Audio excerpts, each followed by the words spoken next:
All right. I am able to unmute myself. I think we're now live on YouTube. Today is December 17th. It's the third Thursday. Everybody hear me okay? Wonderful. Okay. The first thing we have tonight is our work session. Well, I have planning and zoning interviews on my agenda, but then on the Civic Clerk, I have fiber optic home project update. Which one are we doing first? We're doing the interviews first. I think you'll see in attendees that Mr. Waller is here. Thanks, Tony. Appreciate it. All right. Let me promote to panelist, Mr. Waller.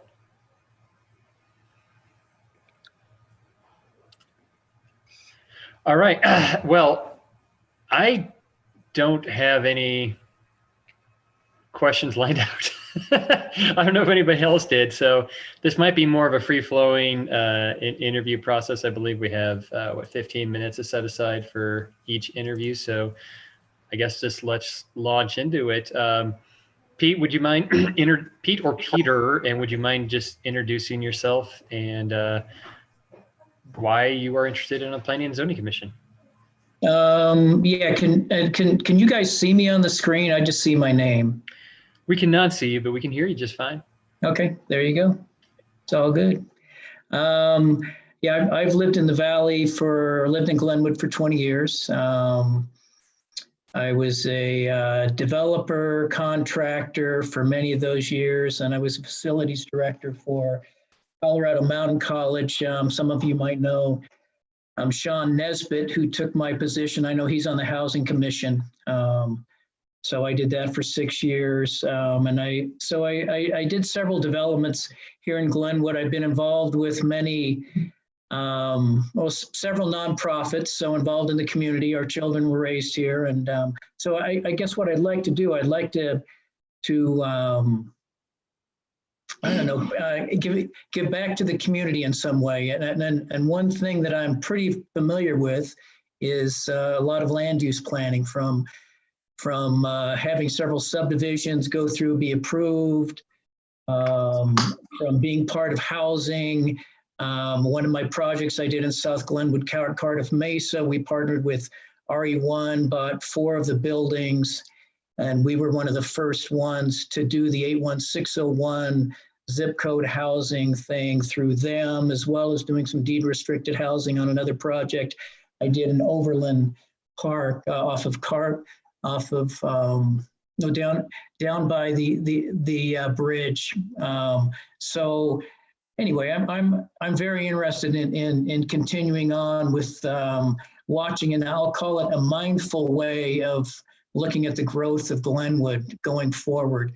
One other thing I kind of did was, part of CMC, I did the master planning for the board as being the facilities director for all of the campuses, whether there's Aspen here in Glenwood, Steamboat, Leadville, et cetera, all of those campuses. So anyway, I don't know if that kind of gives you an idea there, but that's what I'm interested in.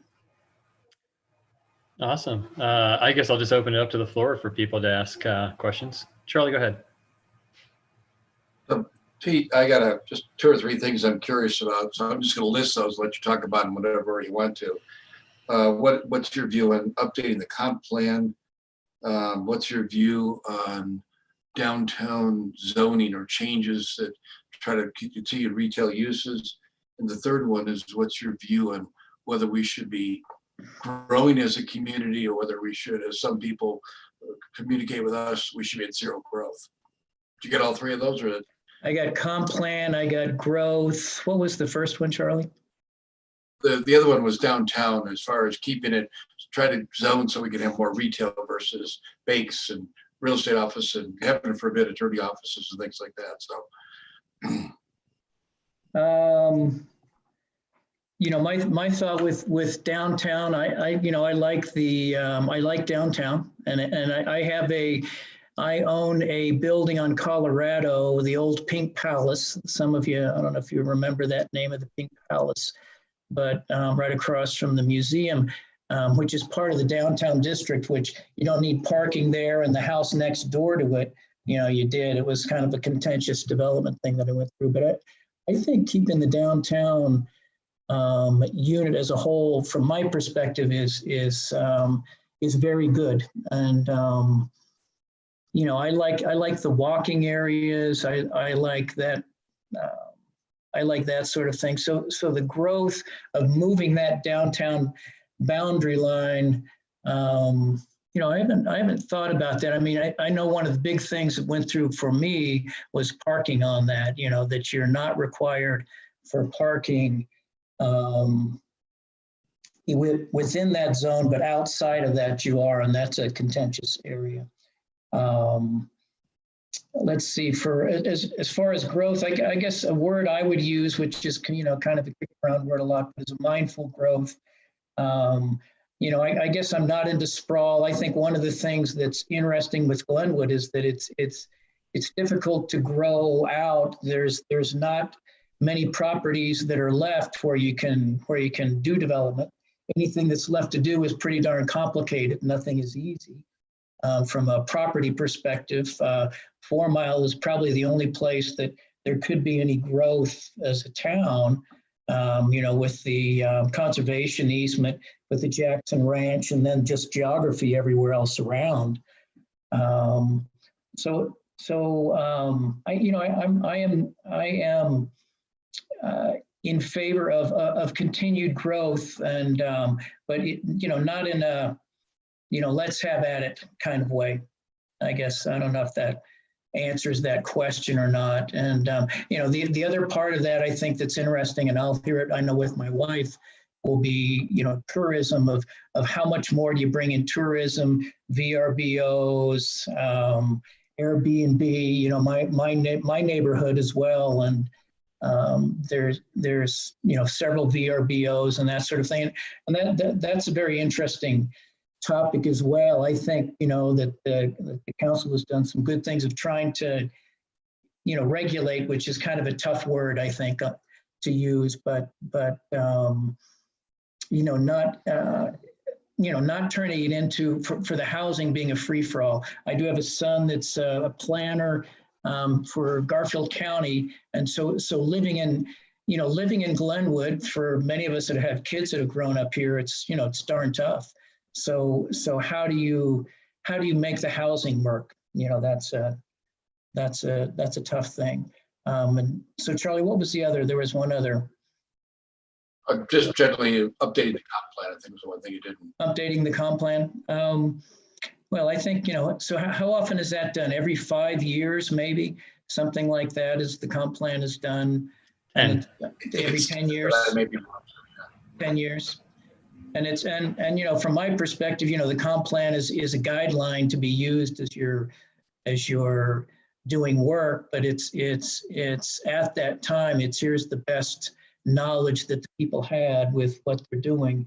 So, one of the things I think that's exciting, is the confluence area. And, and I know there's a lot of confusion with what the confluence is, from many of us in the community, of understanding how big the confluence area is. The airport's another area that's pretty complicated as well, as from the comp plan.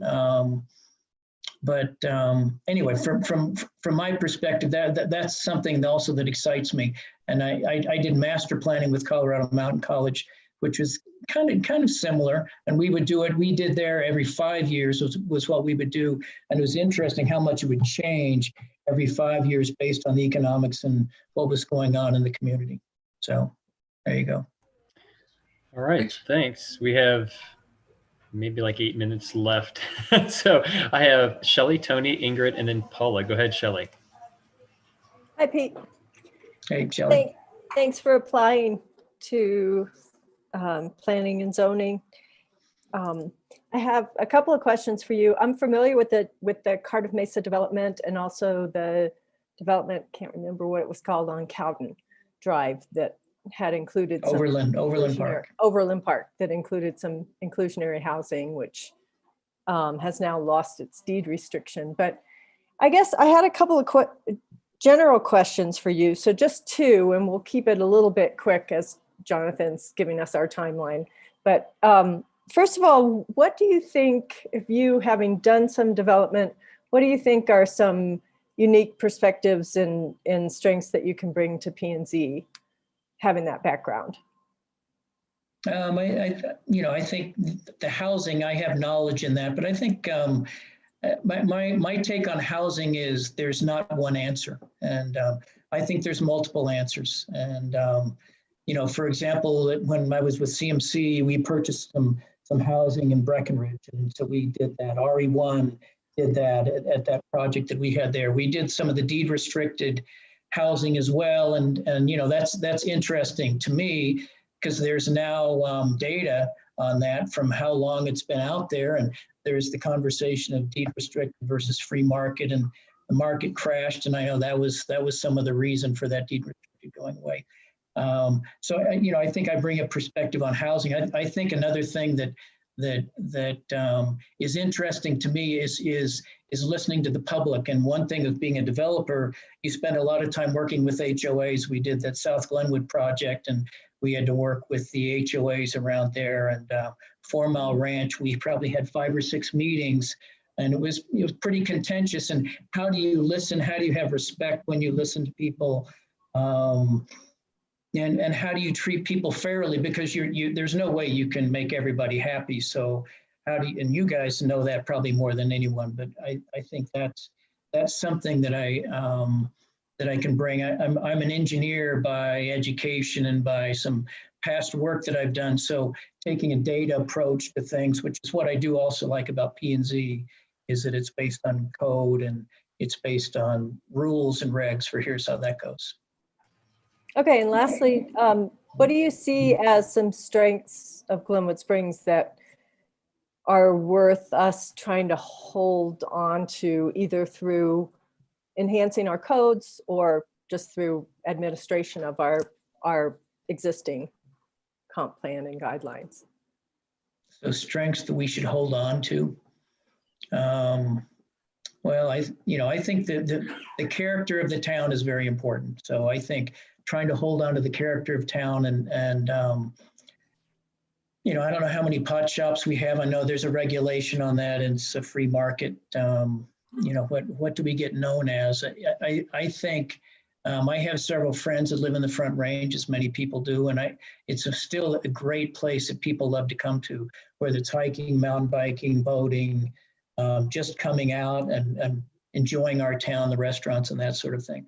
So I think that's what we need to kind of keep. And to me, some of it gets back to Charlie's question of how do you keep the downtown area like it is, but then how do you have real people living here and you don't turn into Up Valley kind of place.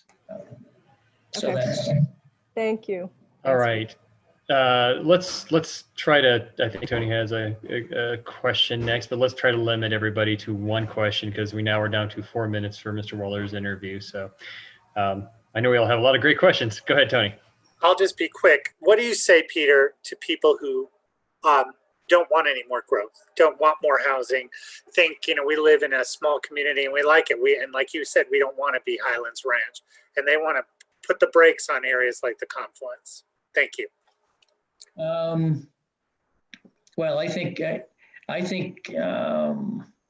growth is something that will continue. To me, what it does is it drives prices significantly more and more. So I think having housing so people can afford to live here is an important thing. I think there's different kind of housing. I've done a lot of housing that's been for rent. So how do you do stuff that's for sale? So I'm not a let's go growth full tilt, but I'm a mindful, I guess that'd be the word. I don't know if that answers your question, Tony, or not, but it's tough with the people. I mean, as you know. Yeah.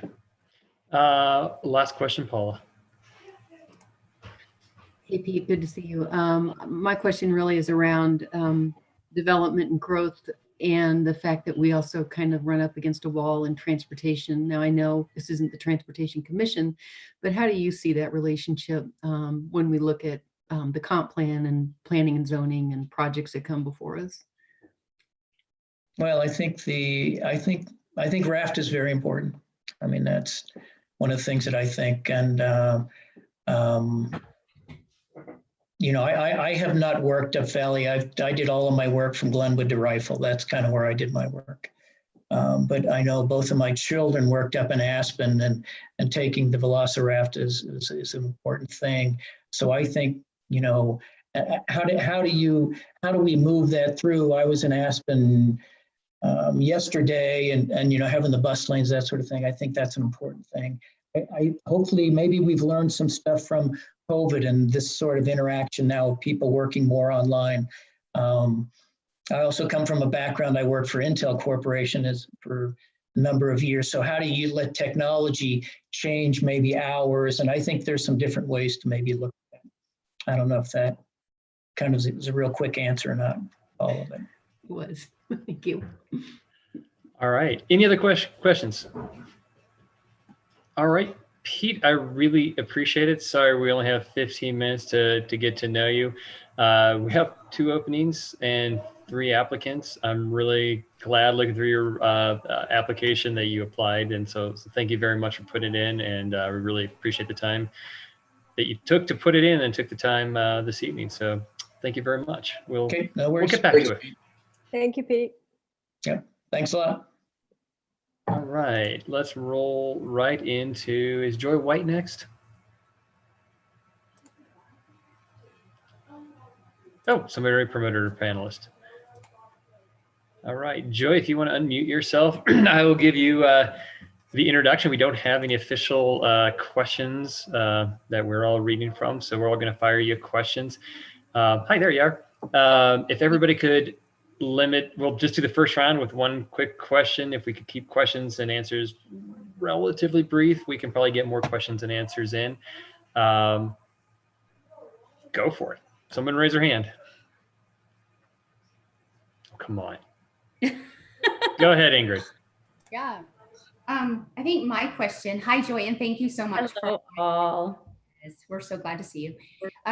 My question would be, over the years, I know you've been a realtor now, so where are areas you feel like there's been a deficiency in code and how we, that you might in zoning that's different than the other voices that are on the commission? It seems to me that there was a lot of dialogue around short-term rentals in the past, and I felt like the commission really did a good job of fielding questions, getting public opinion, and then presenting that to city council and making some really good, strong decisions around short-term rentals that I felt balanced the local opinion, but also kept in mind, commerce and people's ability to make money. So that seemed a really good, just a change where there was deficiency. Thank you. All right, Paula. I'm going to bring up something that came up in the last one, which is there's some contingent of Glenwood Springs that feels like we should really limit our growth. And how do you feel about that? And in how you feel, how would you approach that on planning and zoning? Right. So I'm married to a local Glenwood native, and so there is a lot of dialogue in our household about, just keeping our Glenwood Springs charm. Yet I think that what I would say in terms of growth is that growth is oftentimes what brings vibrancy. And so I would think that you must have growth in a healthy way, but also my goal would be to balance that with, respecting our locals and trying to honor their experience in the town. But it's absolutely necessary to promote growth on a healthy level. Thanks. Charlie.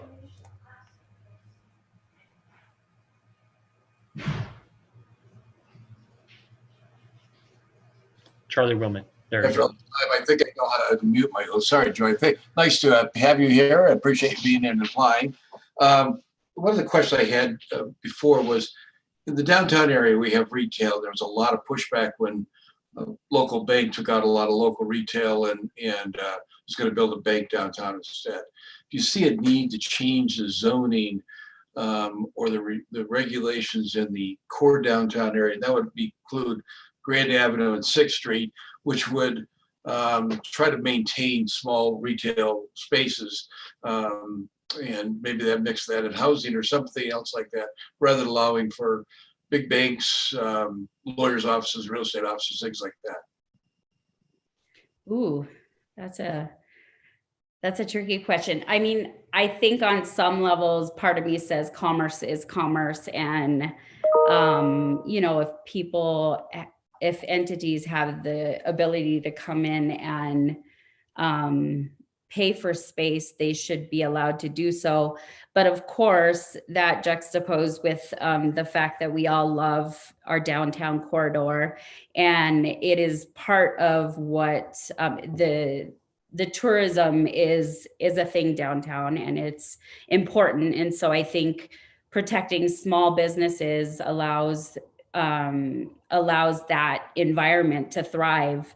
So, gosh, I'd love to be a part of the dialogue. I don't know that I have the answer, but I think it's just important to allow the community to express their opinions, and then to balance that with, you know, the code, and then what we feel as a commission we would need to recommend to make changes to that. As you know, I think a community evolves, and so that's why we exist, is to be a part of that evolution in a good way. Shelley. Hi, Joy. Thank you for applying for P&Z. I have a question for you, which I asked the previous applicant, but I'm going to kind of flip it this time and just say, overall for the city, what do you see over the next 5 to 10 years as Glenwood Springs? What are our biggest challenges that we face, and how do you think P&Z can be instrumental in helping us address those?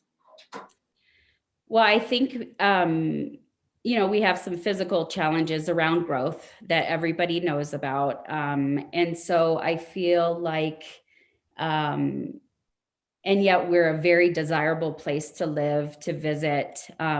So I see affordable housing as being a huge concern. I think that, you know, as a realtor, we often see these multiple offer situations where you have a local applying for a home, or sorry, putting in an offer on a home, and then you've got the investor who is coming in with cash and just swooping up these multiple offer situations left and right.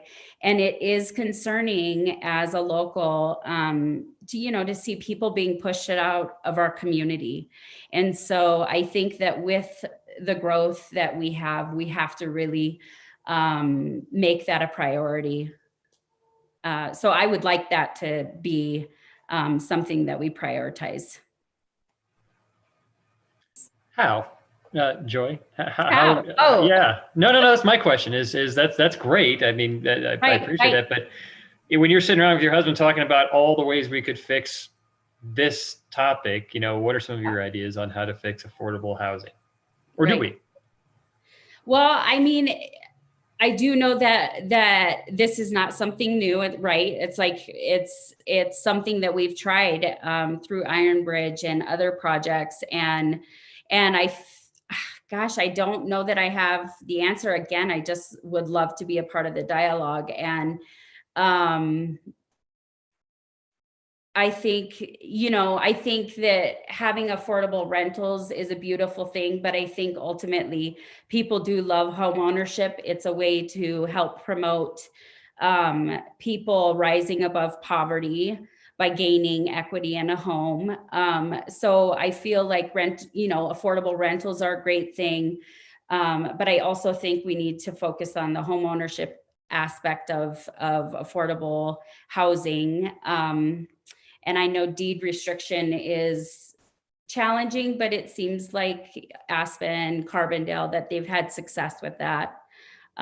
So I guess just without having all the answers, that would be my stab at it.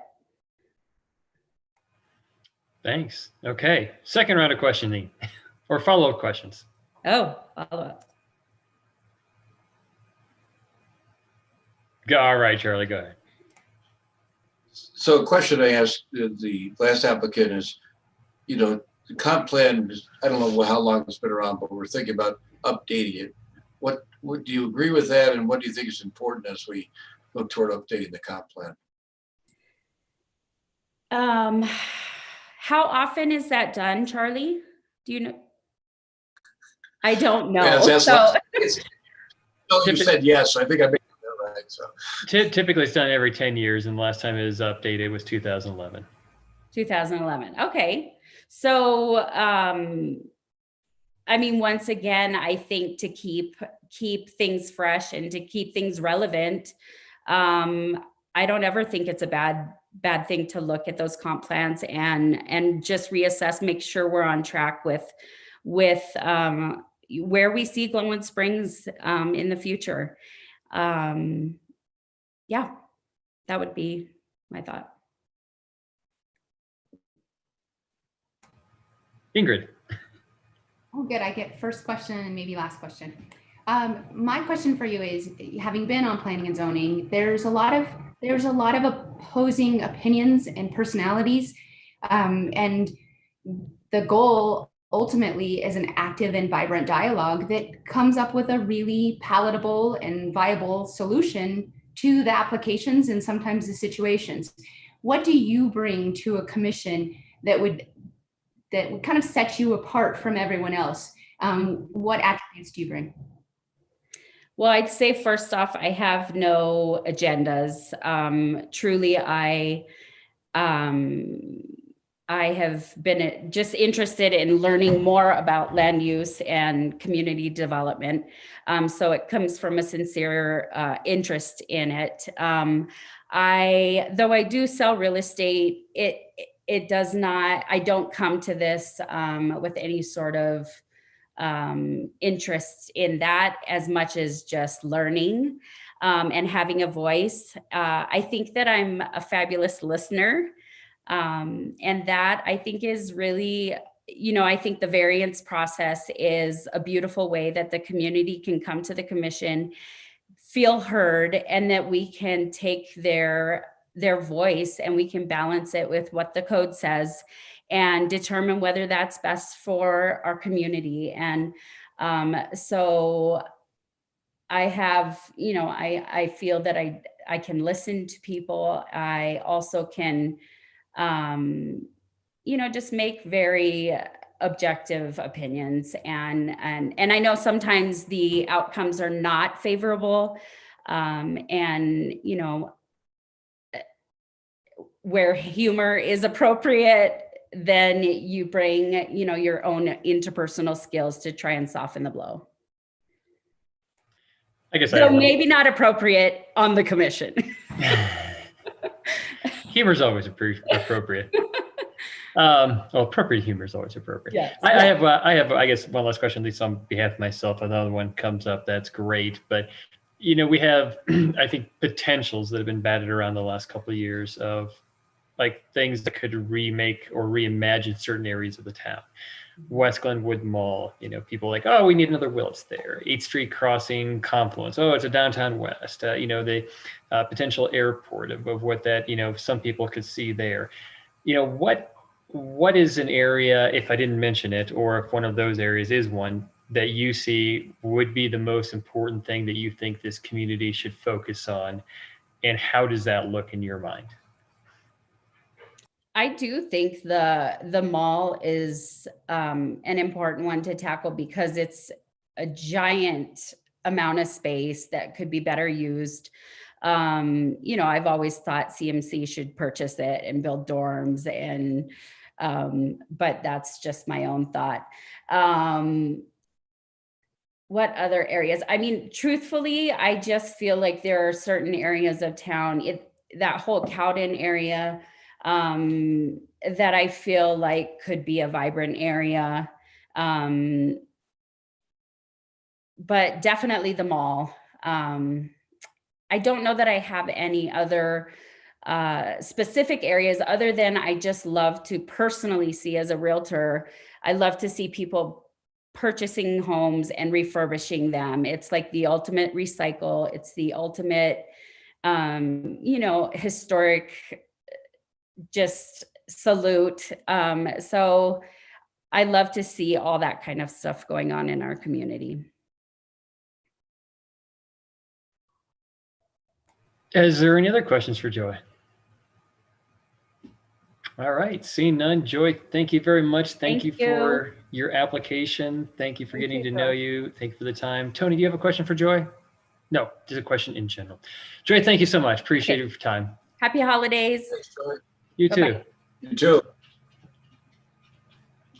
All right, Tony, did you have a question or no? Sorry, okay, accidental hand. All right, let's just roll right into the last one. Oh, there's Beatrice. Now I have a question. For Miss Soto, who disappeared. That's my question. Where's Miss Soto? Oh, there she is. All right, how you doing, Beatrice? I'm doing pretty good. Let me change you guys on a different screen so I'm not looking. Okay, there we go. Okay. All right, well, we don't have a real strict format.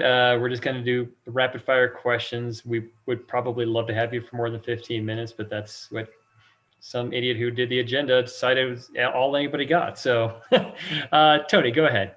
Who was that idiot? No. Beatrice, congratulations, first of all, on the election. I thought you did a great job. Secondly, I asked the prior applicants about growth, and there's I don't know if it's a plurality or a majority of some people in Glenwood Springs who feel like we're done. Lock the door and close the place down, and we don't want any more growth at the confluence. We don't want more housing. Our traffic is too bad. We have transportation issues. We have limited schools, one supermarket. It's enough. What do you think about that issue, and what would you say to people who might disagree with you or agree with you on that issue? Thank you. I would say growth is going to happen regardless of the fact if we lock down or not. What you're going to end up with is just a lot of inequities and a lot of people living really tight together. What I would suggest is just smart growth and really well-planned growth, and growth that the community approves and that we see as a model. So yeah, I'm definitely, growth is going to happen, and that's just the reality. But I think growth can be managed, and it can be the vision of the community and how they want to grow, and just be honest and sincere, and just, take it by the horns. Thanks. That is a great lead into Charlie's question, and he's going to ask you about the comp plan. What if that's not the question I want to ask? All right, I'll ask. So, Beatrice, I'm being educated as we're asking these questions. Our comp plan was last updated in 2011. It is theoretically should be updated every 10 years. If you're familiar, Jonathan, with the process, what do you think about the updating? What should we be looking at as we look at the needs of the citizens over the next 10 years in developing that plan? Well, I would definitely want to weigh in to look at equity and, truly look at how our community is built and the unintended consequences sometimes of developing in a certain way or putting certain priorities in place. I guess that's what I would want to bring to the table, and just think about how it affects different parts of Glenwood Springs. But I would definitely like to learn a lot more about how it's been developed so far, and the criteria, and then the criteria that it's going to be moving into the future. You mentioned equities. I apologize, John, I'm going to throw a quick one because it's a follow-up. You mentioned equities in both your first two responses. What do you mean when you talk about equities? What are you looking for in your mind when you talk about that? Well, I feel like planning and zoning has a huge amount of power to decide how we develop, who accesses land. And a lot of times I feel like it's a certain profile of people that don't necessarily think about lower income, don't necessarily think about diverse community, different languages that are spoken in our community. How do we get more of the community to participate and be a part of the process? And I feel like, unfortunately, if planning and zoning isn't really intentional about stuff like this, you end up just with more wealth inequity, less people being able to like have a good variety in our city of different incomes and different types of profile of people. That's what I'm talking about, if it makes sense. Thanks. Shelley, then Paula. Thank you. That's my question. Thank you. Hi, Beatrice. Thanks for applying to P&Z.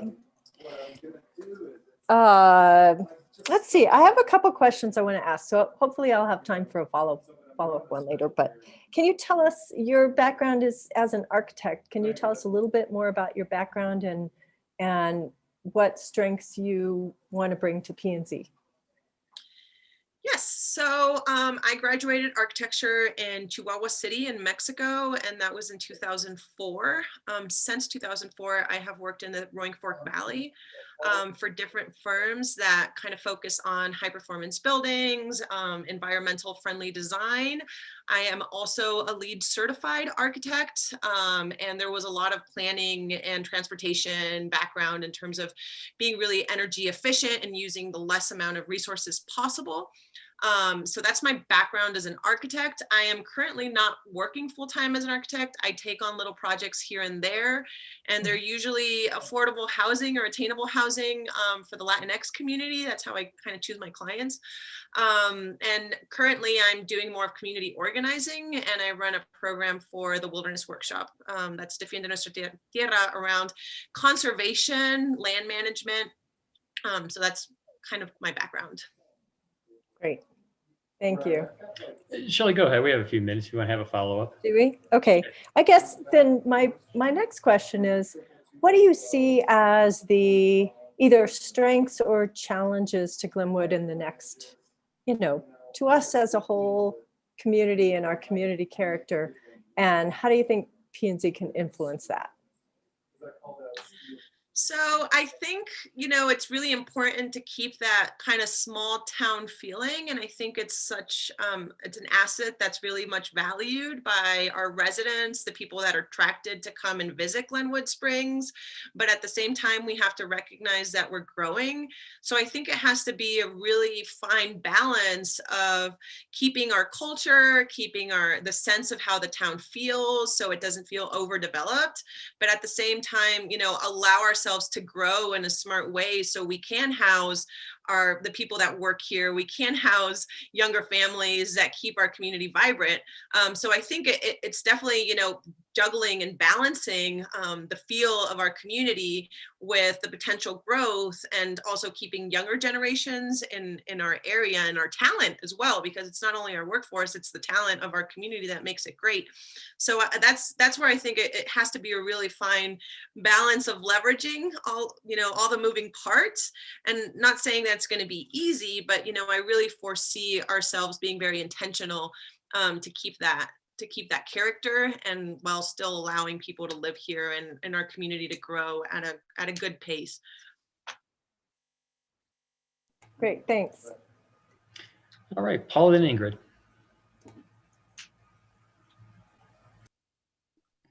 You some of your answers kind of encompass this, but I'm going to go with it anyways. So there have been a lot of discussions with our Planning and Zoning Commission, with our Housing Commission, with City Council, all around affordable housing for various AMIs, not our AMI and then percentages against it, as if you understand that. I just want you to address that, how you feel about the need, what you feel about the need for affordable housing, and what you think might be some approaches if you think that is a need here in the area. Yes, I definitely believe that affordable housing is necessary. I actually live in affordable housing, and I know, and I've lived in mobile homes as well. So I understand what it means to live in affordable housing, what it means to live in a mobile home. And I think some of that experience can also be, you know, valuable for the planning and zoning, but I would love to see more affordable housing and potentially more attainable housing and housing that might fit our community and our growth plans. Maybe apartments, but that are actually for sale, or condos where we keep the density and we're not really, it's not like really tall buildings, but just a little more dense so we can provide more housing for families. So I'm in favor, and I know the difference that it makes in people's lives to be able to stay here and work here and actually live in affordable housing.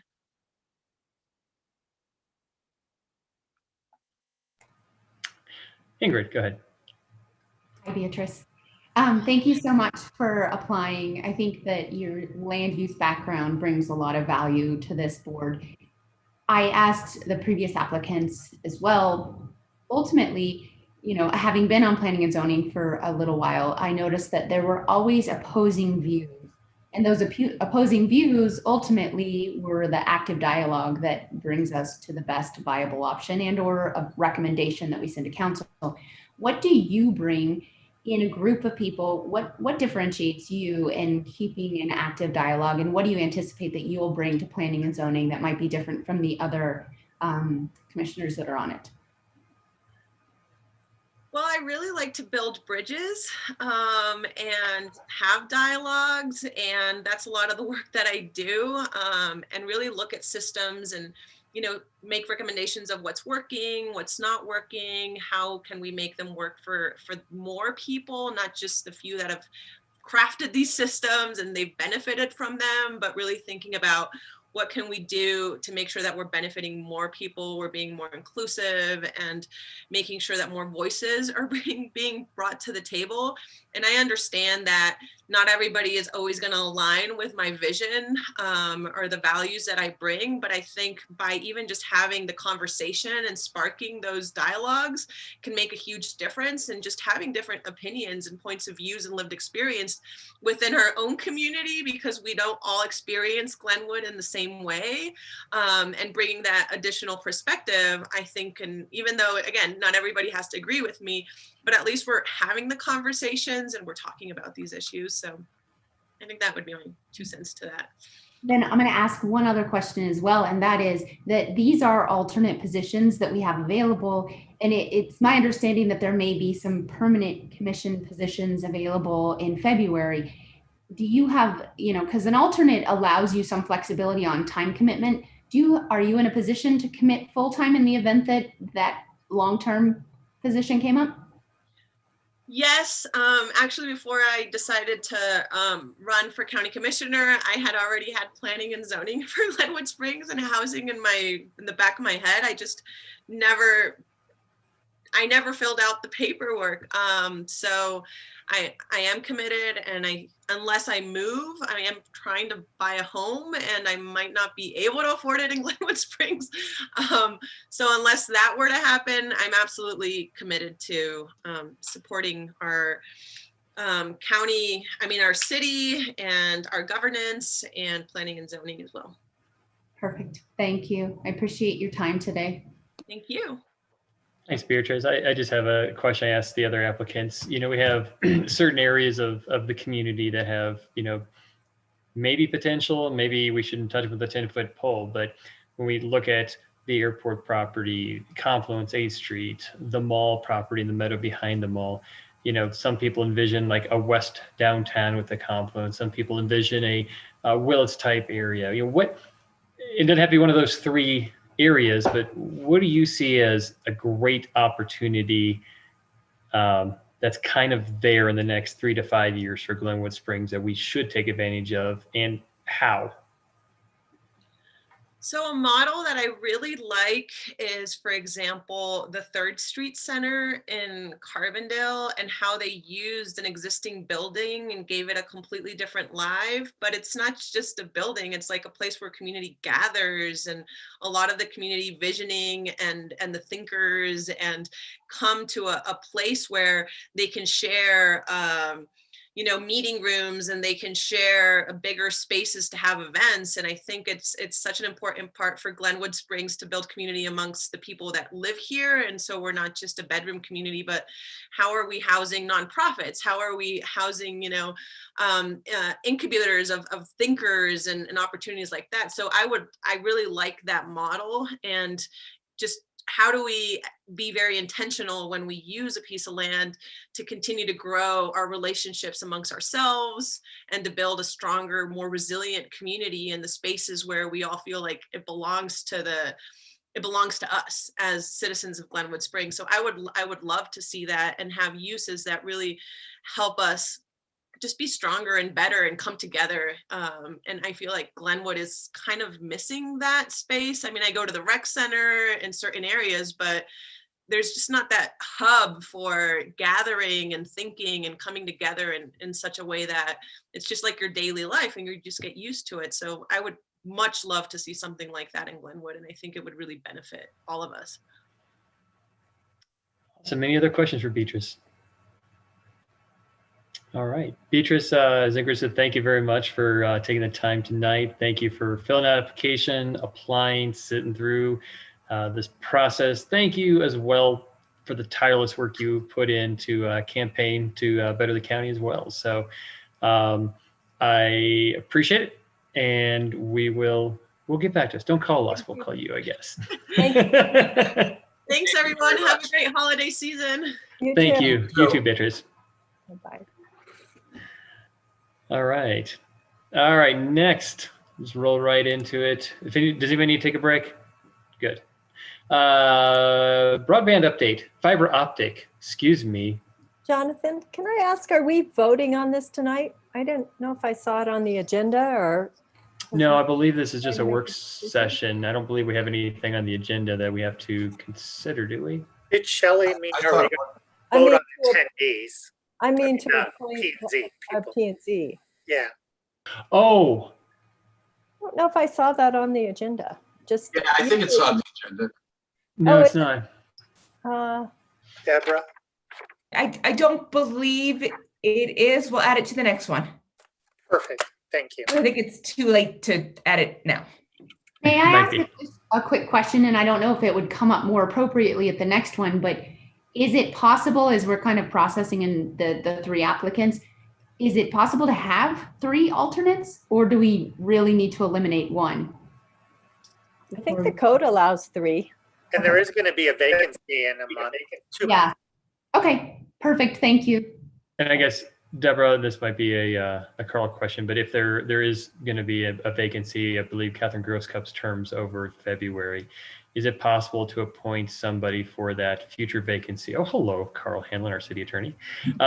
Did you hear what I prefaced that with? And the answer is yes. I just think you would appoint them with the term beginning at the conclusion of Grosskopf's term. Oh, okay. I think that's fine. Okay. I think one of the things we want to be careful about is, unless we change, depending on what we do in our ordinance approval today, Ms. Grosskopf may apply for a 3rd term, and I don't know that we want to eliminate that possibility, giving her an opportunity. So it would be appropriate then to confirm where we're going with commissions and term limits, and then appoint whomever we decide at the next meeting. Okay, cool. Thanks all. All right. Jen, did you have something? Are you our fiber optic Catherine fiber? Grosskopf has already applied. Oh, okay. I was just going to say that Catherine has already applied. So Okay. just for your information. Okay. I'd also add, she is, I think this came up at the last Housing Commission meeting. Correct me if I'm wrong, Paula, but she is also on the Housing Commission. And I think she talked about possibly letting go of the Housing Commission seat, but staying on P&Z was kind of her intent. Well, I think Ingrid's right. Let's have a conversation about where we're wanting to go with terms. That might solve itself. And then after that, I believe, do have the ability to have 3 alternates if we so choose. And then after that, let's consider the candidates. I think there's a filter process that we probably need to go through at our next meeting. Any other questions or anybody need to make a comment on the three candidates we saw this evening? Okay. We'll put on the next agenda for discussion and selection. Now we have. Oh, you one comment in, but couldn't unmute fast enough. Ingrid, find her house in Glenwood. It's all on you, Ingrid. Or Joy could, I mean, there's a lot of different ways we could take that. Why do you guys do it? We need to keep that vitality. Actually, Steve Davis isn't here. We're going to put it on Steve to build her a house. It's Okay. all on him. Yeah. Well, we could put it on Beatrice to design it, and then Steve. Yeah, I can see this all coming together, everyone. In-house. Yes. All right. Rob, topic, amazingly. Optic fiber to home project update. Matt, I am very, very interested to hear. We have some great employees in our town, none better probably than Steve Boyd. I really want to know when we can honor Steve's service to the city by getting him fiber. Steve is third to last. It'll be Steve, Deborah, and then you, I think. Okay, okay. Is kind of what we were planning on at this point. Yeah. Thanks, Matt. Check some Don't worry, Steve. We'll sneak you in. They won't know. We have a quick slideshow tonight. It's only 6 slides. Michael is actually going to, I've got Chris and Michael from Broadband on. We're going to bring up a map because we want to show you what's been built, and it's probably easiest to do on we've got a KMZ map. We'll kind of fly you around town on Google Earth to show you what is in and what's not done. All of this is being tracked in GIS. So it'll be a very robust as-built when we're done with all of this. So I'm going to try to take control here.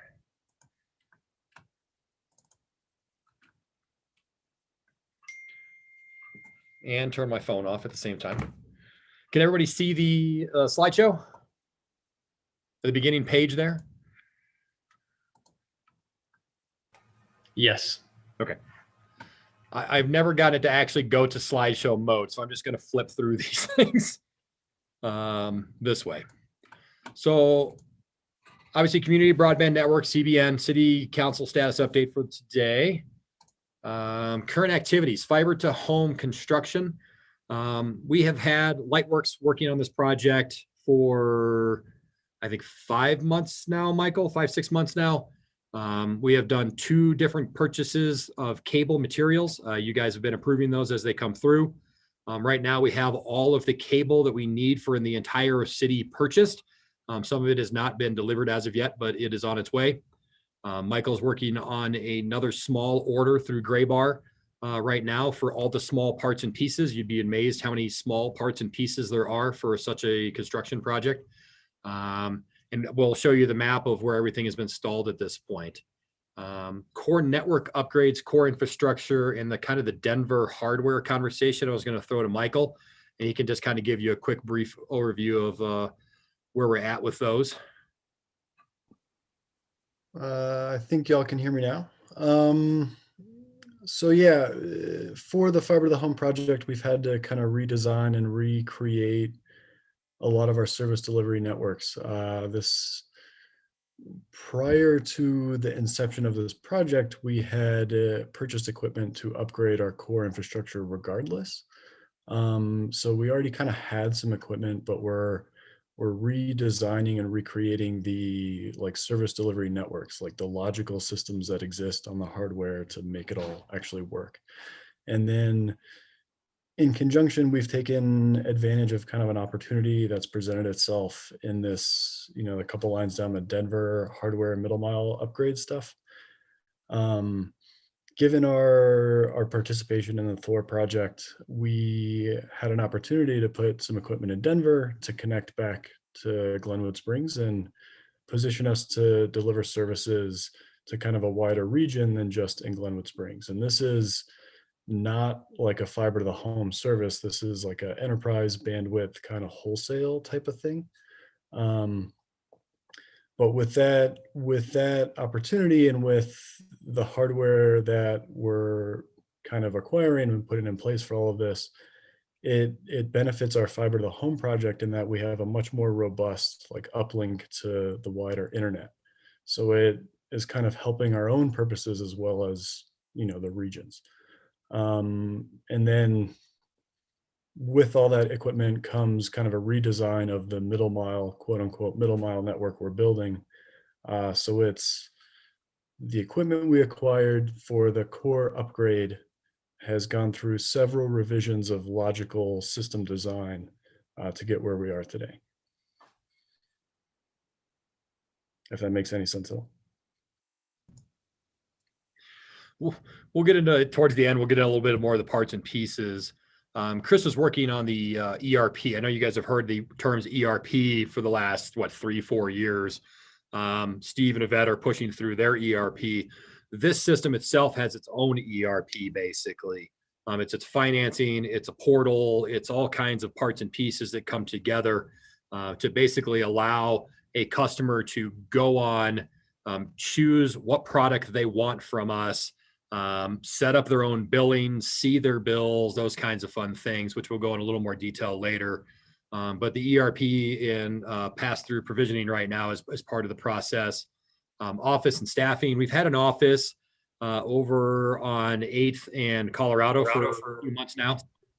We've actually been allowed into the office. Now we have office furniture. Chris and Jared are working out of that office. We'll have another person or two here sooner than later, working probably remotely or in that office, depending on how COVID goes and some other requirements. But staffing is going well now. We have 5 broadband staff, where as of last year we had 2. Soon we're going to have 6 and or 7 broadband staff as we start to kind of really roll this thing into place.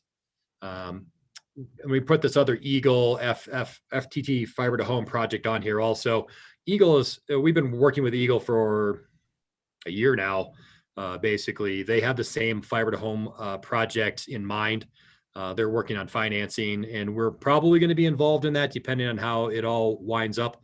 But that equipment in Denver helps Eagle also. Us staffing up helps Eagle, but at the same time, Eagle helps us because if we can get them to come on, it helps cover some of our costs also.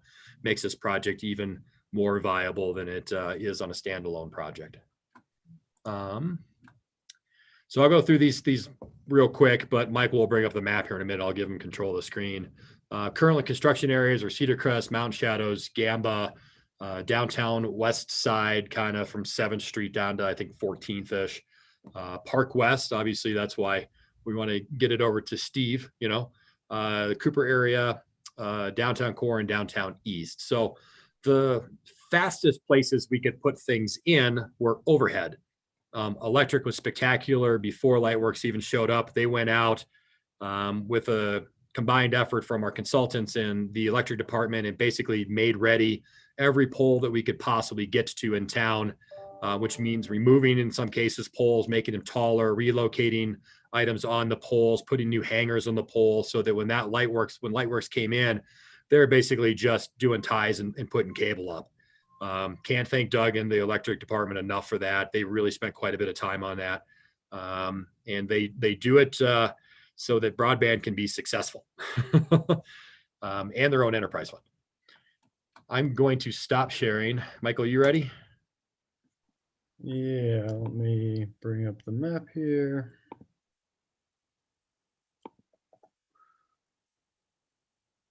Can you all see the map? There it is. We can. That looks like a familiar neighborhood. It's Park East, right? West. Park West. Yeah. So just a super high level view of what's been going on and what some of this means. This map is as-built documentation provided to us from Lightworks, our construction contractor. Most of the pins that you see, like the little, the D or the T ones, are what we call terminals and drops. So it's where like an enclosure has been spliced onto the fiber cable itself to prepare it for a drop to the house. The different colors of lines mean a few different things, but realistically, that gets down in the weeds a little bit. But yeah, as you can see, all of the lines are fiber that has been installed. All of the pins are terminals and enclosures that have also been installed, getting us out into the field, getting ready to turn service on for our customers. As you can see, this is Park West down here. We have this stretch that exists beyond Park West, like further south.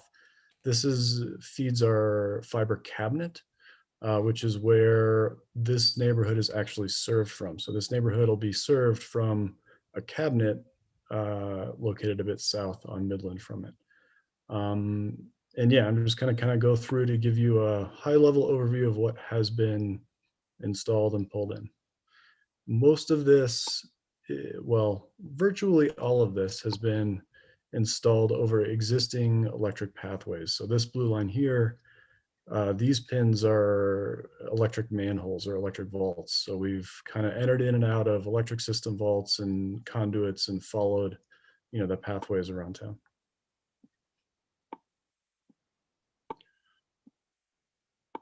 The amount of work gets more impressive in a moment.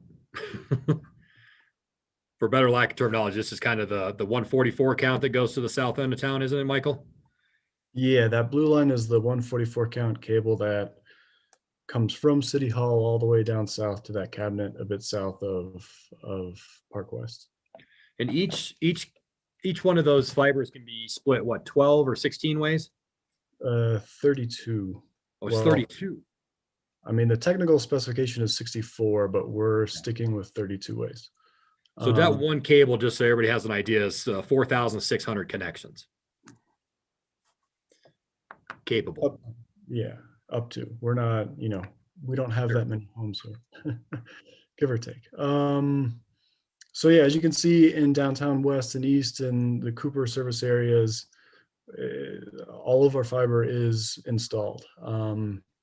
The update I got yesterday is that the Lightworks crews are going out and they've begun like quality control, checking and testing every single fiber and every single splice from end to end to verify, the signal delivery is consistent or what we expect it to be at the end of the cable from City Hall.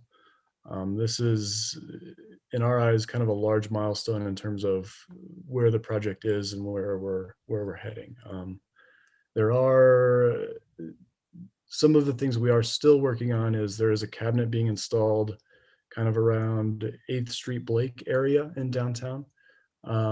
We had to adjust our design to create an underground cabinet rather than a pedestal mounted one, because there was concern about where it was located being, hit by a snowplow or a dump or a trash truck or something like that. It was kind of on the corner of an alley.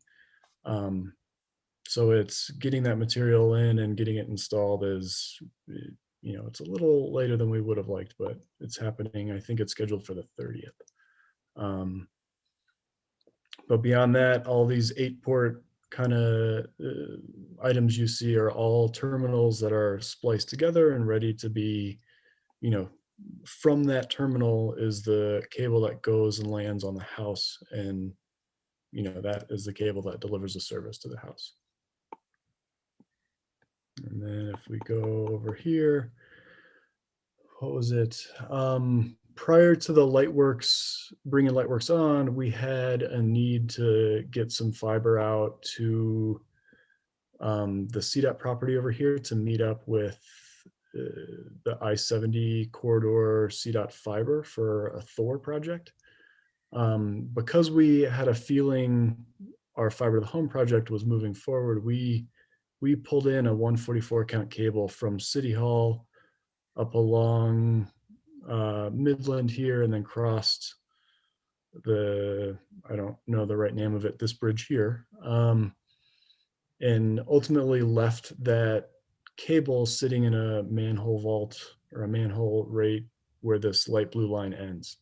So we did this work prior to Lightworks coming in, this 144 count feeder fiber, and then Lightworks took it from this location and brought it all the way across to the Gamba, Mountain Shadows, and Cedar Crest service areas. And then again, they've laid in all of the feeder and distribution fiber that we have called for in our phase one has all been installed. There are some more peculiarities with the design in this area. There's some kind of questions on where we're going to put our pedestals in some locations. But the vast majority of them have been installed and are kind of ready to rock and roll.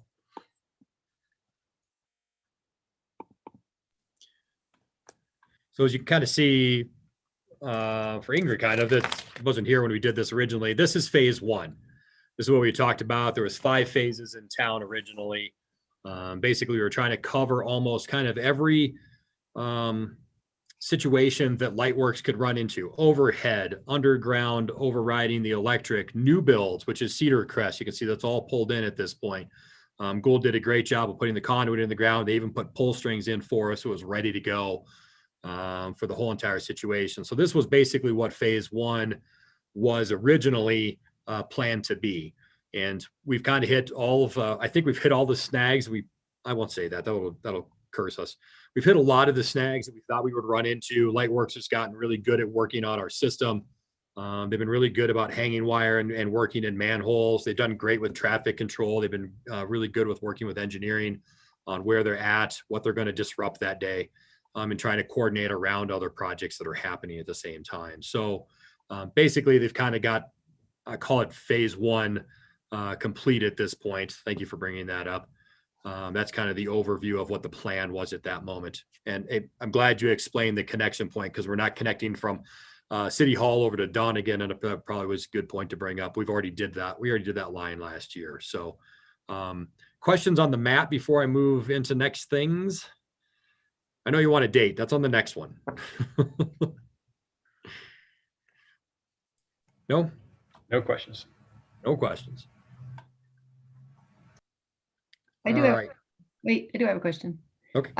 Can you just explain the intent of like the breadth of this? I mean, we go all the way over to West Glenwood, and other than the mayor living in West in that neighborhood, and I'm pretty sure that's not the reason. Was there a reason having to lay all that cable for that distance as opposed to doing this in a more condensed setup, I guess? Were you just trying to fit up, see how many challenges you could get? I'm just trying to understand why we went to kind of big breadth. So the basic terminology is beyond me. Michael doesn't like this term, but basically we needed to run trunk lines from City Hall all the way to the west end of West Glenwood and all the way to the south end of town. Because we didn't have enough capacity. We needed that extra capacity and line size. The lines that we had in the ground were old, which is why we kind of made this decision. We were either going to get out of broadband or get really into broadband because our system was coming to the end of life. So all that infrastructure needed to be put in one way or the other.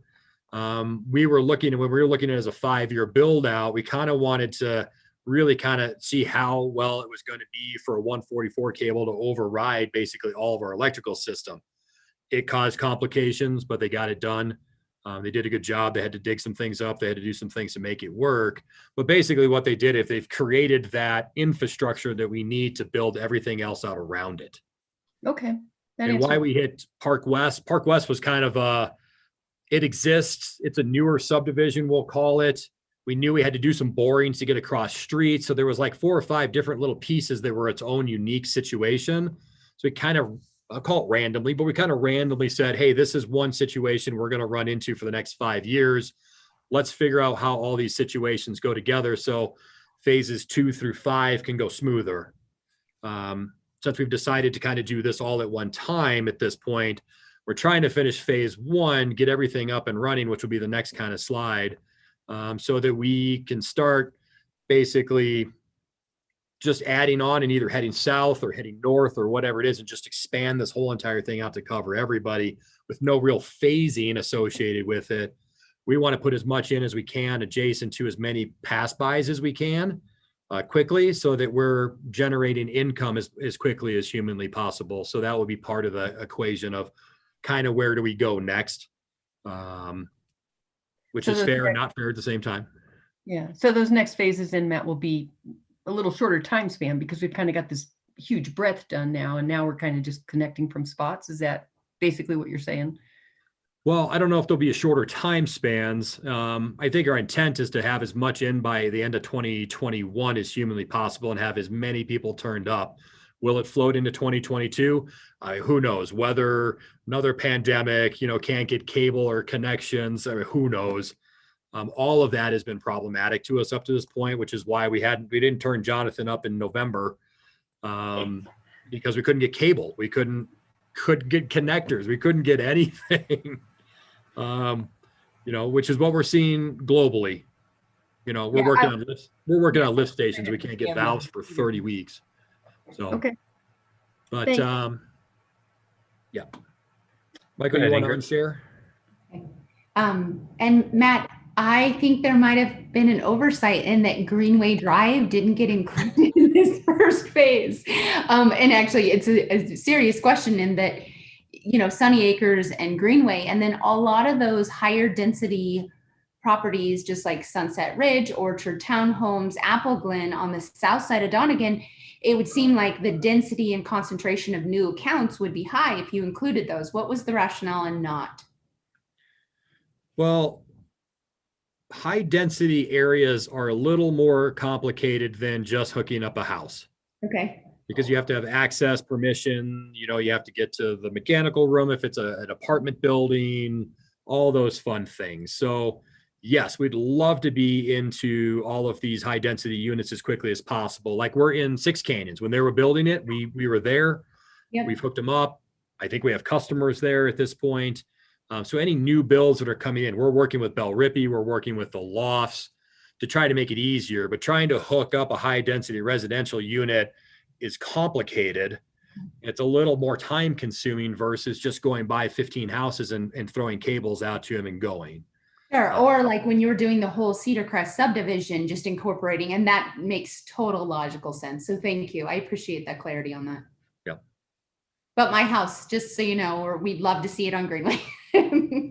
I want it at my house. I'm so tired of Comcast. Hey. If you weren't here at the time to vote for it, Ingrid, then you're at the bottom of the barrel. I'm sorry. Political pressure makes no difference. They will just put you further down the list. I know. That's why I'm last. Did everybody see my screen? Just real quick, do we have any other questions? All right, keep going, man. Thanks. So I'm going to kind of toss this over to Chris here in a sec, but I want to kind of preface this conversation a little bit. He's got soft launch of Friendly's January 18th. So, and this is a little bit of technicality understanding is it's great. We can put cable in the ground. We can do drops. We can run cable to your house. But there is so much background software and equipment going on that needs to be we've got our own ERP, and we know how much fun ERPs are. We've got so much background stuff going on with VoIP systems, portals, all these other fun things that what we would like to do in the plan is to take some of these super friendlies we have, maybe the Charlies or whoever of the world, and transition them over first to make sure everything is working.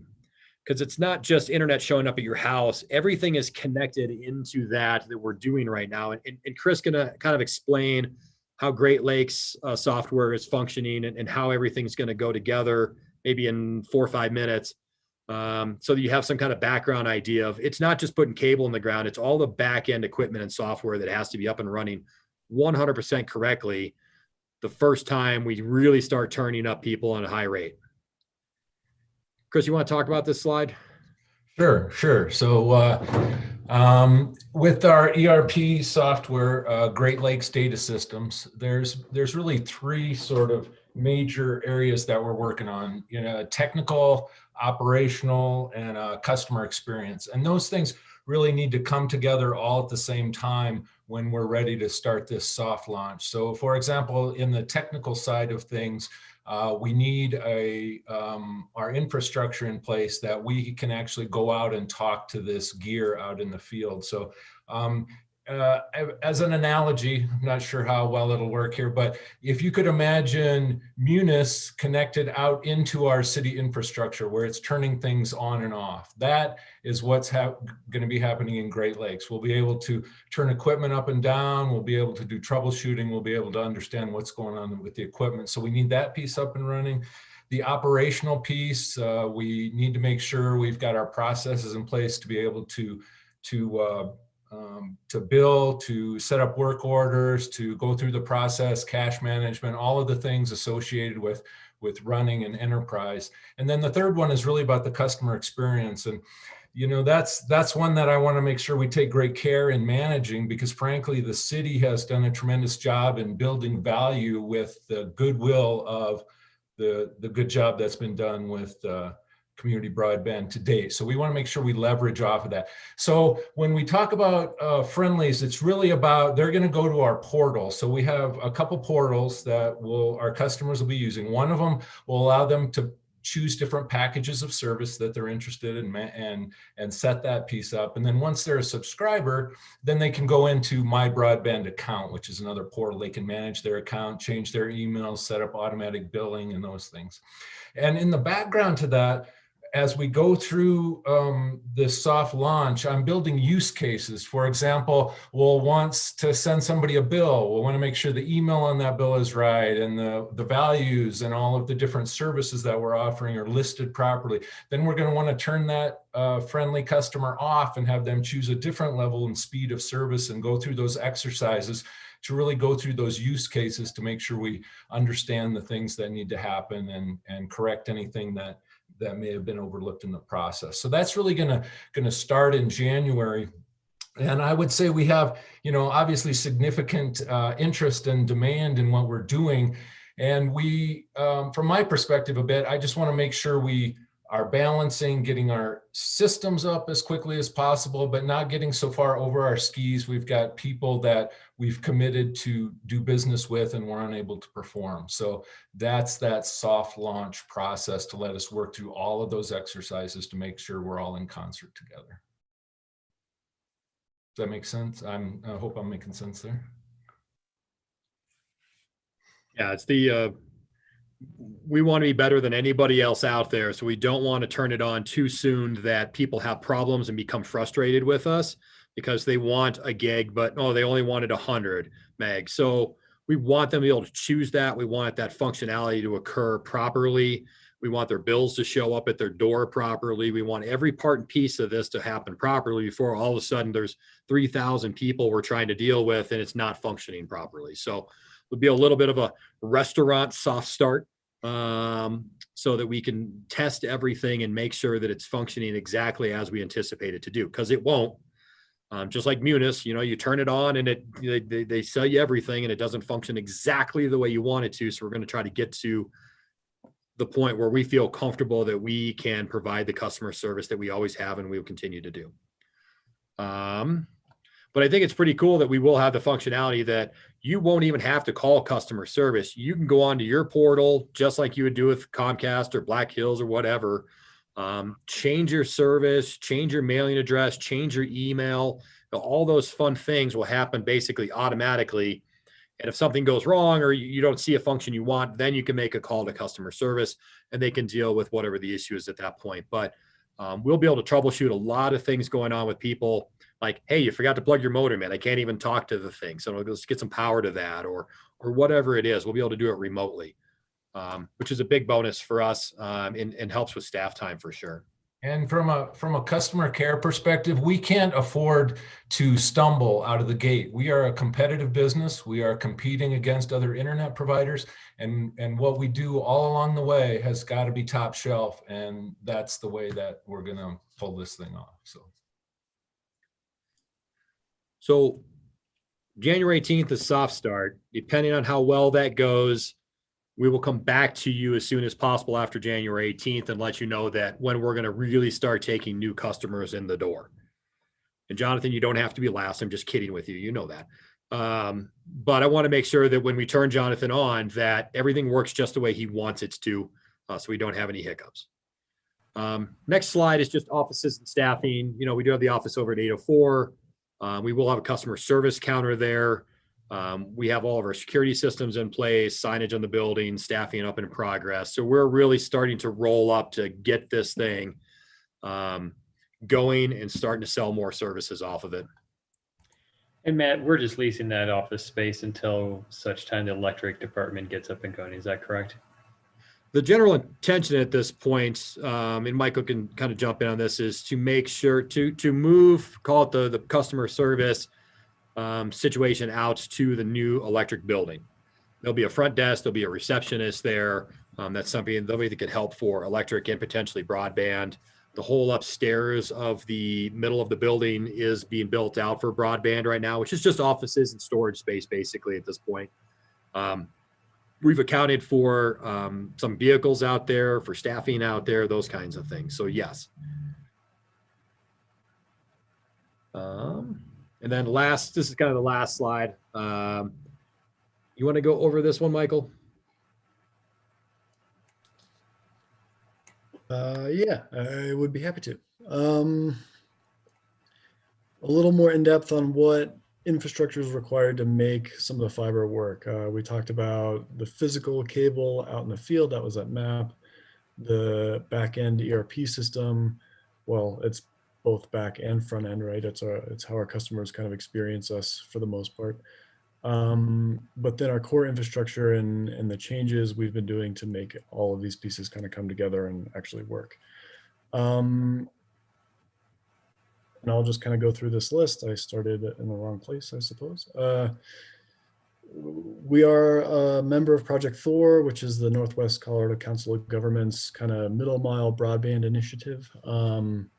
We have sold and turned up and lit and made hot several services provided to us via our partnership with Thor to kind of quote unquote enterprise customers here in Glenwood Springs. This is all kind of in parallel to this fiber to the home project. The service delivery support infrastructure, the core network hardware upgrades, the middle mile stuff. All of these pieces are what the internal, core router or core access shelf, systems come together and need to be made in such a way that they work together with our ERP system and with our CPE vendor. So Matt mentioned the modem in your house. It's in the fiber world, right? We call them ONTs. And this device in your house talks through our core infrastructure all the way back to our ERP system, all the way back to the customer portal. So when you log into your customer account, you say, I want faster service. That initiates the billing changes, the administrative processes of it, but it also pushes that change all the way through our equipment down to the ONT in your house to make that service available to you in a couple minutes instead of having to actually talk to anybody or get on the phone with tech support or any of those things. All of this integration is, as we had mentioned before, it's well beyond just putting the cable on the ground outside. That's a very large piece of making this all work. Obviously, we can't deliver service to a house without having that cable on the ground, but creating all of our core systems to deliver the service and to integrate in such the way and talk to each other has been, I've really enjoyed it, but there's a whole lot going on.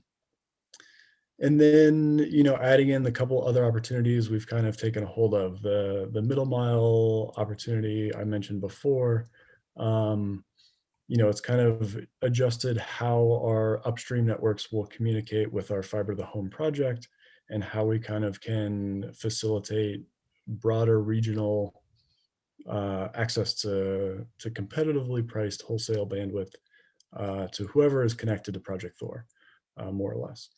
And then, yeah, I mean, I'm trying not to get too far down into it. So I'm trying to not talk too much. Sure, they appreciate that. They're going to want to have dinner before council starts. So I'll kind of wrap it up and then we can take questions. You know, I'm actually really impressed with what Chris and Michael have gotten done with this year. When COVID shut everything down in March, I thought we were going to be sunk. Construction projects started slowing down, deliveries of things started slowing down. I'm very impressed. By the end of 2020, we're basically going to have phase one done.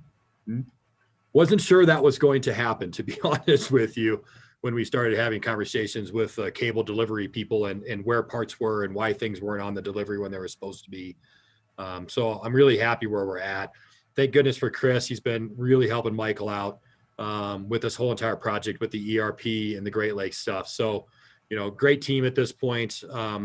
You will see another RFP at some point coming your way. I mean, you're just continuously every month or so, you guys are going to see an RFP coming your way for materials or right now what we're looking at and will come your next direction is we're not going to do the drops from the poles to the houses ourselves.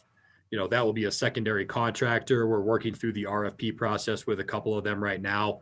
We'll select one, we'll hire them basically because, you know, if we're doing one or two a year, great. But for this first stretch where we may be doing 100 or 1,000 a year, we don't have the staffing to do that. And we knew that. That's why it's in the pro forma to have another company come in and basically help us just bulk connect houses to the ports on the poles or the pedestal or whatever it is. So that'll be the next thing that's going to come to you.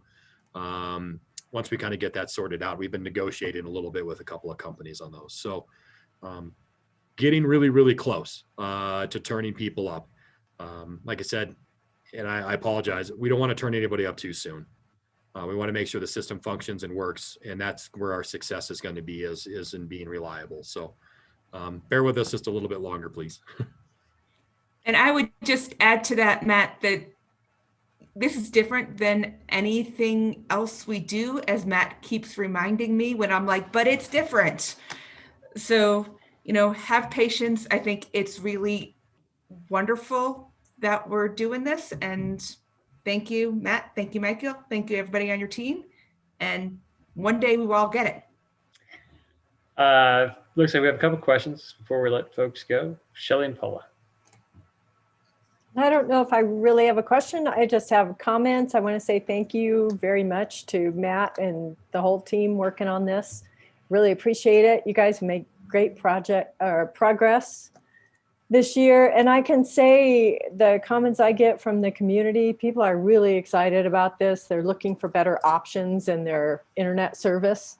So I really appreciate that you guys are taking a measured approach to rolling it out there to the general public because, you know, I think you're dead on saying that, you know, you want to come out strong from the gate and really have a great customer experience from day one. So I appreciate that, you know, taking your time with that. And the only thing I would like to see in the next update, could we possibly get kind of an update on the overall budget, kind of where we are and how we're lining up with what the, you know, proposed spend was going to be and everything. But otherwise, great job and thank you very much. Keep up the good work. Thank you. Paula, then Charlie. Wow, you guys, I'm so excited. This is great. Once again, Glenwood's a leader and it's due to you guys. So thank you so much. I have a couple questions. I'll try to make them simple. Matt, are we able to take advantage of what was just passed by our state legislature on providing funding to rural broadband? Is there any way we can take advantage of that towards Shelley's question? To be determined. Okay. So we are aware of it. I know there's 160 million or something. It's sitting actually on my desk over here. The announcement that came from CML, I was reading that a couple of weeks ago. And sometimes we're kind of so far along on some things that it's kind of hard to get back funding for things because some of that wants to be Davis-Bacon and this and that and those. So it's a little bit challenging. So I'm not going to say no, but I'm still working on that.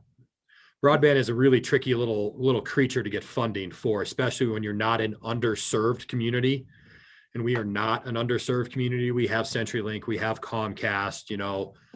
So Eagles and basalts and those kinds of places that really don't have a whole lot of choice. They almost have a monopoly in there.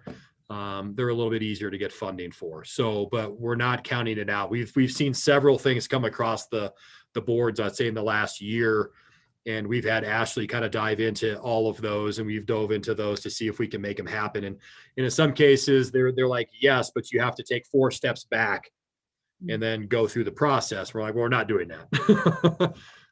So we have to be just kind of careful about what we do and make sure that we're getting enough money, because a lot of these things are state and federal, that it's worth it.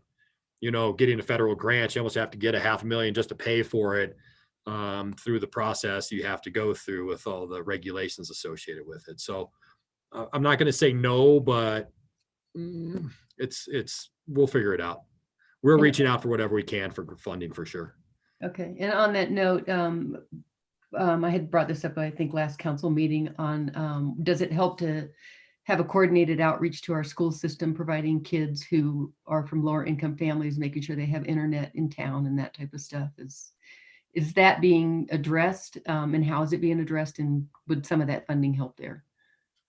That, don't go too long on that, because that's a big question. The school's doing kind of that themselves because they have an easier time getting funding Okay. for that situation. You know, they're setting up a 4G system right now. They're trying to get internet out to kids. They kind of base it sort of off the lunch program, not totally.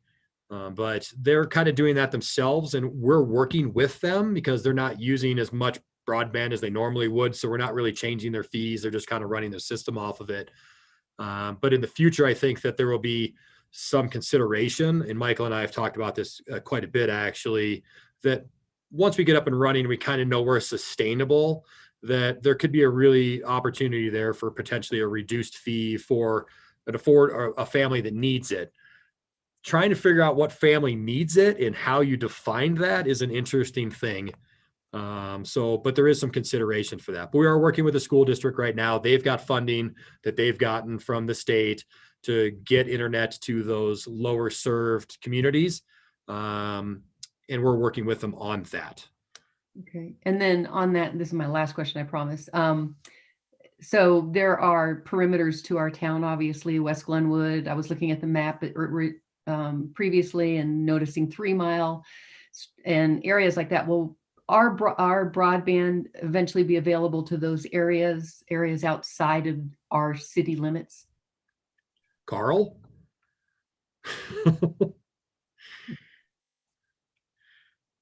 Sorry, I needed to get off mute. The answer is yes. There's a couple of things we're kind of juggling through right now. Certainly within Garfield County, absolutely. I think we're good to go there. There's some bigger picture questions about some of the larger service areas that we're providing to that we'll be coming back and talking to you guys probably in January, February about what we're going to do there. Okay, great. So, yeah, 3 Mile and, anywhere in Garfield County, yes, for sure. Some of these, as we reach over to Eagle and things like that, and what that looks like through our department, we're still sorting out the details on. Okay, sounds like a moneymaker to me, but. Well, and that is part of the conversation, is if we can get past some of these details that we'll talk to you guys about in January, February, if we can go someplace that's adjacent to us and it's financially feasible to do that, then we probably will. But this is not a monopoly like the water, sewer, or electric departments are. We have to be careful on what we do. We have to be bringing enough money in the door to keep those expansions going, because we can't just go get a loan. Well, I probably could, but we want to make this financially feasible. It's really for the citizens of Glenwood Springs. We are reaching out to everybody. We have all kinds of people coming in the door, having conversations with us, since we are kind of the leading edge, thanks to Michael. So this will expand, but we have to be careful in how we do that. And we'll bring all those parts and pieces to you guys before we make any moves. Okay, thanks, Matt. Charlie. So first of all, thank you. I was amazed that I saw the extent of the coverage that you guys have been able to get done already. And maybe, Matt, this was answered and I just didn't hear it, but I heard a soft rollout somewhere in January. When if I'm just one of the citizens in these areas that you have wired and have already go, when can I come in and say, I want city broadband. Do you have a feel for that yet? I mean, if you answered it, I apologize. Well, I did kind of roundabout answer that question. We'll know better after the soft rollout. I mean, give us a couple of weeks, maybe a month to roll that out, make sure everything's working the way it's supposed to.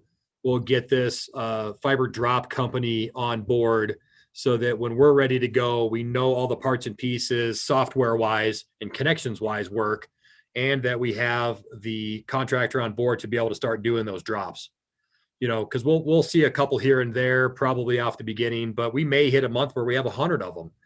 We want to be ready to make sure that we have everything running and that contractor is ready to go for those drops. And those drops are going to be in some cases more difficult to do in the wintertime. So we've got a little time to play here. Some of the overhead drops will be easier to do. Some of the underground drops may be a little more difficult with the snow on the ground. So we don't have an answer for that, but we will hear very soon, and we'll bring it back to you as soon as we have a solid answer, because we want to start announcing that. I want Chris out there selling, you know, and he's excited about it. But we need a solid date. We need to be sure on our date before we announce it. And we'll just need to roll that out as we, you know, develop these different parts of town, right? We can't really blast across the whole city with a marketing campaign, because I think we'll see some frustration of people wanting to sign up and it's 6 months away. So we're really going to target in on those areas for marketing and turn up where we can get the job done in a reasonable amount of time to make sure we satisfy the customers. I appreciate that. A lot of this area, in particular Eastern Grand Avenue, is in my ward, and those are the people that might be asking me when I saw this presentation, when can I get it? You know, so I'm going to tell them this spring. That will be my vague answer. So that sounds like that's reasonable. So thank you for everything you guys are doing. Ingrid. So this is a little follow-up to Paula's question. Is precedence being given to like property within city limits? Because I saw on one of the maps that Western Hills and West Glenwood was part of a phasing before other areas. And I'm just wanting to clarify what to expect. I don't know if there's a precedent or a preference being put out there. All of West Glenwood is overhead power lines. Mm-hmm. It's very easy to install. That's why we kind of hit that area.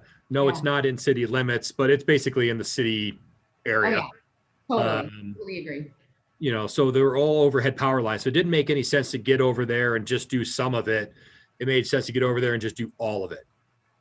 Since it's all the same connections, it's all the same kind of terminals, everything's going to get done at the same time. So like I said before, you know, phase one, when we looked at this 5-year build out, was let's try to get all the complicated situations worked out, nail down how everything's going to go so that the contractor can move on to the next phases, already knowing what they're going to run into, what the complications are going to be, to give us better times. Yeah. Because we tried to get it done this year. It's going to float into next year. But next year, as we move on, Lightworks will be able to tell us, okay, we've already done this before. I'll get this area done in a month. And then we can turn that area up. Then we can start announcing to that area, hey, we're coming your way. We know it's going to take us a month. Who wants to get onto the service, so that we're all out there at one time doing work at one time and kind of getting it done. So sure. It sounds like logic and common sense like dictated how the plan was made, and that's why we appreciate what you bring. That's so much value. So thank you, Matt. I'll take that. That's a good logic and common sense. All right. Any last questions? Matt, Michael, Chris, anything for the good of the order? Thank you for your time. It's a pleasure. Thank you very much, guys. Thanks for everything. I think you're hearing a collective sense of excitement. Matt, go ahead. I have one more thing to say, and I'm going to say it over and over and over on all these meetings. These two guys are doing all the work. I mean, they're doing a great job. They're doing all this planning. Michael is busting his butt to try to make this thing happen, and Chris is right alongside him. So those two guys are doing everything. I'm just here helping them. Great job. Thank you. Thank you. Have a good holiday. Thanks, everybody. Thanks, guys. All right. We will be back here about 6:10-ish. We'll see everybody then.